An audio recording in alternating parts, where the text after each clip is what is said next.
सुप्रभात बच्चों।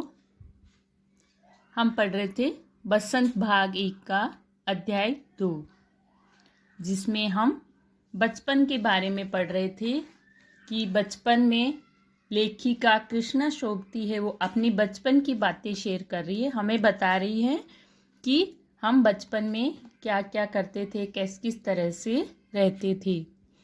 तो हमने पढ़ा था कि ये लेखिका बता रही थी कि शिमला और नई दिल्ली में बड़े हुए बच्चों को वेंगर्स और डेविको रेस्तरां की चॉकलेट और पेस्ट्री मज़ा देने वाली होती। हम भाई बहनों की ड्यूटी लगती थी शिमला मॉल से ब्राउन ब्रेड लाने की। अब आगे पढ़ेंगे कि हमारा घर मॉल से ज़्यादा दूर नहीं था। एक छोटी सी चढ़ाई और गिरजा मैदान पहुंच जाते, मतलब थोड़ी सी चढ़ाई करते और वो मैदान आ जाता। वहाँ से एक उतराई उतरते और मॉल पर कन्फेक्शनरी काउंटर पर तरह तरह की पेस्ट्री और चॉकलेट की खुशबू मनभावनी।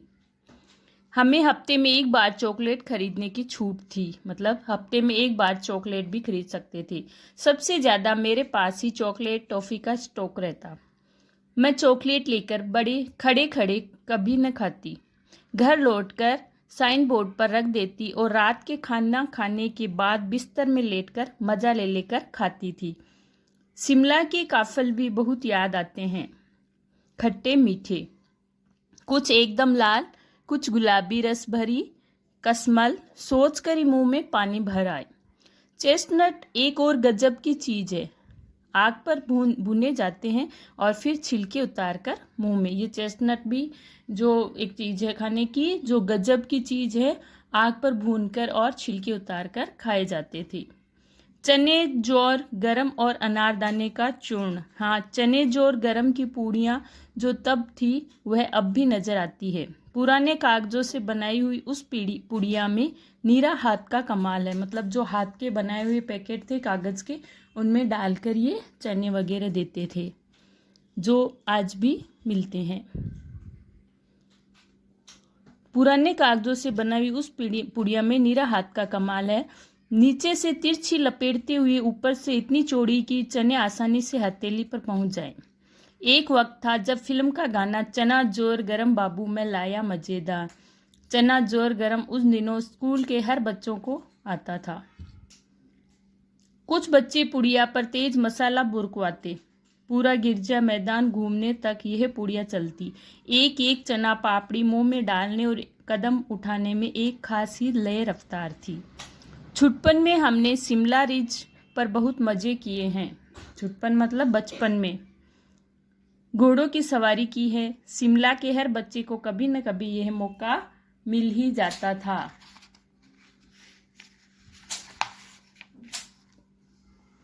हम जाने क्यों घोड़ों को कुछ कमतर करके समझते, उन पर हंसते थे। ननिहाल के घोड़े खूब हष्टपुष्ट और खूबसूरत, उनकी बात फिर कभी। शाम को रंग बिरंगे गुब्बारे, सामने जाखू का पहाड़, ऊंचा चर्च की घंटियां बजती तो दूर दूर तक उनकी गूंज फैल जाती। लगता इसके संगीत से प्रभु यीशु स्वयं कुछ कह रहे हैं। सामने आकाश पर सूर्यास्त हो रहा है, गुलाबी सुनहरी धारियां नीले आसमान पर फैल रही हैं। दूर दूर फैले पहाड़ों के मुखड़े गहराने लगे। देखते देखते बत्तियां टिमटिमाने लगी। रिज पर की रौनक और मॉल की दुकानों की चमक के भी क्या कहने। स्कैंडल पॉइंट की भीड़ से उभरता कोलाहल, मतलब वहाँ का जो दृश्य है उनका वर्णन कर रहे हैं। सर्वर स्कैंडल पॉइंट के ठीक सामने उन दिनों एक दुकान हुआ करती थी, जिसके शोरूम में शिमला कालका ट्रेन का मॉडल बना हुआ था। इसकी पटरियां, उस पर खड़ी छोटे छोटे डिब्बों वाली ट्रेन, एक और लाल टीन की छत वाला स्टेशन और सामने सिग्नल देता खंबा, थोड़ी थोड़ी दूर पर बनी सुरंगें। पिछली सदी में तेज रफ्तार वाली गाड़ी वही थी, मतलब ये जो गाड़ी थी सबसे तेज चलने वाली यही थी। कभी कभी हवाई जहाज भी देखने को मिलते। दिल्ली में जब भी उनकी आवाज़ आती, बच्चे उन्हें देखने बाहर दौड़ते दिखते। एक भारी भरकम पक्षी उड़ा जा रहा है पंख फैलाकर, ऐसे बच्चे बोलते। यह देखो वह गायब। उनकी स्पीड भी इतनी तेज लगती। हाँ, गाड़ी के मॉडल वाली दुकान के साथ एक और ऐसी दुकान थी जो मुझे कभी नहीं भूलती। यह वह दुकान थी जहाँ मेरा पहला चश्मा बना था। मतलब ये दुकान थी जहाँ लेखिका का पहला चश्मा बना था, जो लेखिका कभी नहीं भुला पाती है। वहाँ आंखों के डॉक्टर अंग्रेज थी। शुरू शुरू में चश्मा लगाना बड़ा अटपटा लगा। छोटे बड़े मेरे चेहरे की ओर देखते और कहते, आंखों में कुछ तकलीफ है, इस उम्र में ऐनक, दूध पिया करो। मैं डॉक्टर साहब को कहा दोहरा देती, कुछ देर पहनोगी तो ऐनक उतर जाएगी। वैसे डॉक्टर साहब ने पूरा आश्वासन दिया था, लेकिन चश्मा तो अब तक नहीं उतरा, नंबर बस कम ही होता रहा। मैं अपने आप इसकी जिम्मेदार हूँ। जब आप दिन की रोशनी को छोड़कर रात में टेबल लैंप के सामने काम करेंगे तो इसके अलावा और क्या होगा। मतलब उनको चश्मा कोई टीवी देखने से नहीं लगा था, वो रात को लैंप की रोशनी में पढ़ाई करती थी, इसलिए उनको चश्मा लग गया था। हाँ, जब पहली बार मैंने चश्मा लगाया तो मेरे एक चचेरे भाई ने मुझे छेड़ा कि देखो देखो कैसी लग रही है। आँख पर चश्मा लगाया ताकि सूझे दूर की, यह नहीं लड़की को मालूम सूरत बनी लंगूर की। मतलब ये भाई है उसका चिढ़ाता था। मैं खींची कि मुझ पर यह क्यों दोहराया जा रहा है, पर शेर बुरा न लगा। मतलब मैं उस पर चिढ़ती थी। शेर मतलब ये जो पंक्तियाँ थी उसकी शायरी की मुझे बुरी नहीं लग रही थी। जब वह चाय पीकर चले गए तो मैं अपने कमरे में जाकर आईने के सामने खड़ी हो गई।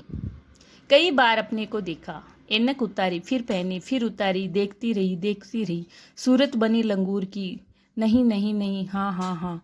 मतलब वो मन में वो आवाज़ें आ रही थी कि सूरत बनी लंगूर की, कि मैं कैसी लग रही हूँ।